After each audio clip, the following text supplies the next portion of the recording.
Matapos niyang isapubliko ni Robby Domingo ang tungkol sa sakit ngayon ng asawa niyang si Mikey Pineda, marami ang awang-awa ngayon sa sitwasyon ng asawa ni Robby.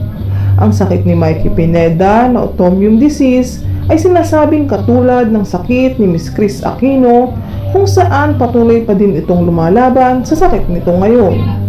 Ilang doktor na rin at espesyalista ang gumagamot ngayon kay Kris Aquino, ngunit tanging ito na lamang umano ang nagdudugtong sa buhay nito ngayon. Ang mga tusok sa katawan nito ang nagsisilbi nitong palangga sa sakit nito ngayon. Hanga pa din ng ilan sa lakas at tibay ng loob ni Kris dahil kahit na nangayayat na ang pangangatawan nito, patuloy pa din itong lumalaban para sa kanyang mga anak.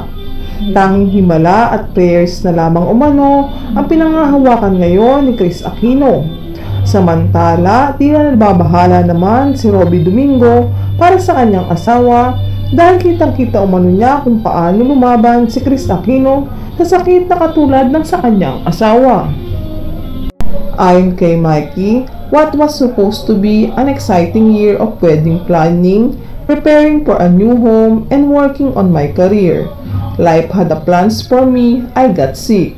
I have a rare autoimmune disease called dermatomyositis that causes muscle weakness, inflammation, and a skin rash. I already started treatment, but the journey to recovery is far from over.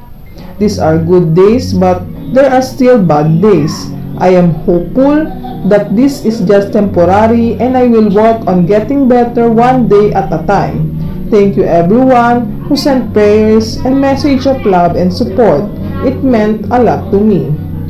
Tanging hiling ngayon ni Robby na sana ay maagapan pa at mabigyan kaagad ng lunas ang sakit ni Mikey.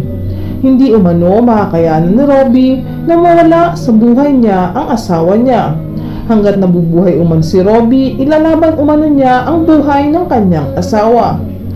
Ayon pa sa source, under medication pa rin umano ngayon si Mikey at patuloy na nilulunasan ang sakit nito upang madugtungan pa ang buhay nito.